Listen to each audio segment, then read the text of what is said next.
ನಮಸ್ಕಾರ ಸ್ನೇಹಿತರೆ, ನಮ್ಮ ಚಾನೆಲ್ಗೆ ನಿಮ್ಮೆಲ್ಲರಿಗೂ ಹೃತ್ಪೂರ್ವಕ ಸ್ವಾಗತ. ನಾಳೆ ನಡೆಯಲಿರುವ ಶ್ರೀ ಜಗನ್ನಾಥ ರಥೋತ್ಸವ ಹಿಂದೂ ಧರ್ಮದ ಅತ್ಯಂತ ಮಹತ್ವದ ಉತ್ಸವಗಳಲ್ಲಿ ಒಂದಾಗಿದೆ.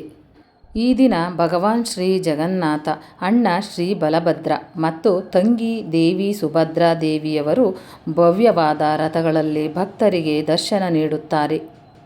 ಈ ವಿಡಿಯೋದಲ್ಲಿ ನಾವು ತಿಳಿದುಕೊಳ್ಳೋಣ ಜಗನ್ನಾಥ ಸ್ವಾಮಿಯ ಮಹಿಮೆ, ರಥೋತ್ಸವದ ಇತಿಹಾಸ, ಪೂಜಾ ವಿಧಾನ, ಏನು ನೈವೇದ್ಯ ಅರ್ಪಿಸಬೇಕು, ಯಾವ ಮಂತ್ರ ಜಪಿಸಬೇಕು, ಈ ದಿನ ಮಾಡುವ ಪರಿಹಾರಗಳು, ಈ ವ್ರತದಿಂದ ದೊರೆಯುವ ಫಲಗಳು.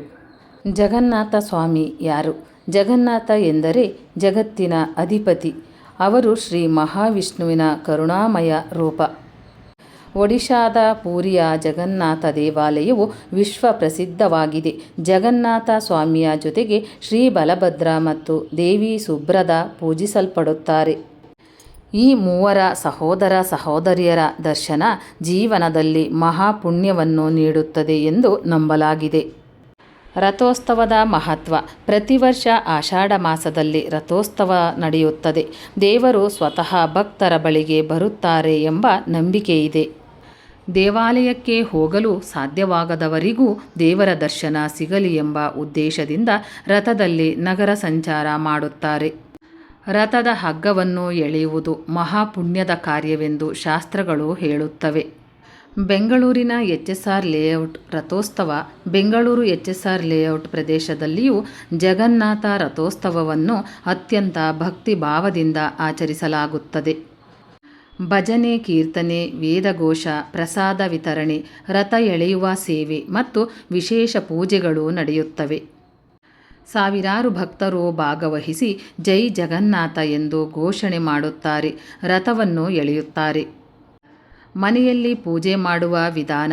ಬೆಳಿಗ್ಗೆ ಬೇಗ ಎದ್ದು ಸ್ನಾನ ಮಾಡಿ ಶುಭ್ರವಾದ ಬಟ್ಟೆ ಧರಿಸಿ ಪೂಜಾ ಸ್ಥಳವನ್ನು ಸ್ವಚ್ಛಗೊಳಿಸಿ ಶ್ರೀ ಜಗನ್ನಾಥ, ಬಲಭದ್ರ ಮತ್ತು ಸುಭದ್ರಾ ಅವರ ಚಿತ್ರ ಅಥವಾ ವಿಗ್ರಹವನ್ನು ಇರಿಸಿ ದೀಪ ಹಚ್ಚಿ ಅರಿಶಿಣ, ಕುಂಕುಮ, ಹೂವು, ತುಳಸಿ ದಳ ಸಮರ್ಪಿಸಿ ಬಾಳೆಹಣ್ಣು, ತೆಂಗಿನಕಾಯಿ, ಸಿಹಿ ಪದಾರ್ಥ ಅಥವಾ ನಿಮ್ಮ ಕೈಯಿಂದ ಮಾಡಿದ ಸಾತ್ವಿಕ ನೈವೇದ್ಯವನ್ನು ಅರ್ಪಿಸಿ ವಿಷ್ಣು ಸಹಸ್ರನಾಮ, ಜಗನ್ನಾಥ ಅಷ್ಟಕ ಅಥವಾ ಓಂ ನಮೋ ಭಗವತೆ ವಾಸುದೇವಾಯ ಮಂತ್ರವನ್ನು 108 ಬಾರಿ ಜಪಿಸಬಹುದು.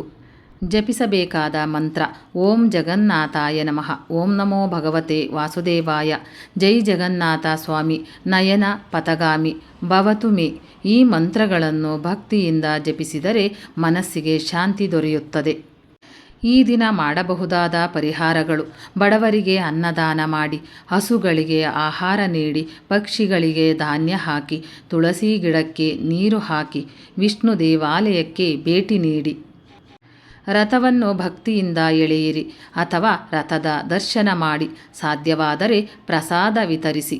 ಈ ದಿನ ಮಾಡಬಾರದ ಕೆಲಸಗಳು: ಸುಳ್ಳು ಹೇಳಬೇಡಿ, ಯಾರ ಮನಸ್ಸಿಗೂ ನೋವು ಕೊಡಬೇಡಿ, ಅನಗತ್ಯ ಕೋಪ ಮಾಡಿಕೊಳ್ಳಬೇಡಿ, ಮದ್ಯ ಮತ್ತು ಮಾಂಸಾಹಾರ ಸೇವನೆ ತಪ್ಪಿಸಿ, ಅಶುದ್ಧ ಮಾತುಗಳನ್ನು ಆಡಬೇಡಿ.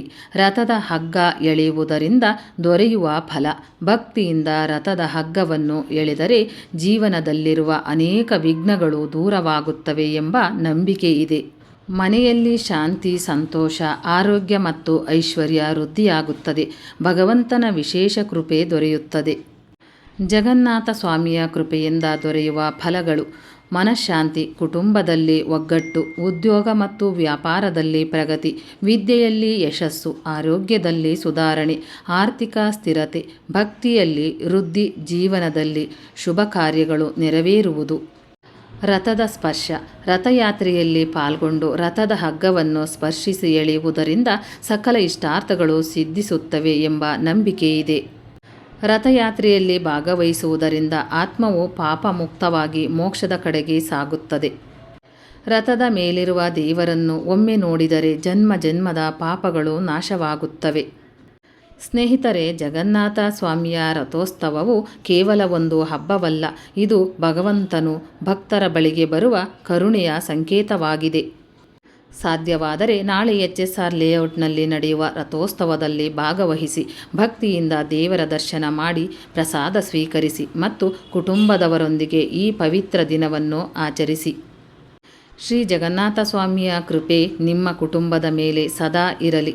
ಜೈ ಜಗನ್ನಾಥ, ಜೈ ಬಲಭದ್ರ, ಜೈ ಸುಭದ್ರಾದೇವಿ. ವಿಡಿಯೋ ಇಷ್ಟವಾದರೆ ಲೈಕ್ ಮಾಡಿ, ಶೇರ್ ಮಾಡಿ ಮತ್ತು ನಮ್ಮ ಚಾನಲನ್ನು ಸಬ್ಸ್ಕ್ರೈಬ್ ಮಾಡಿ. ಧನ್ಯವಾದಗಳು.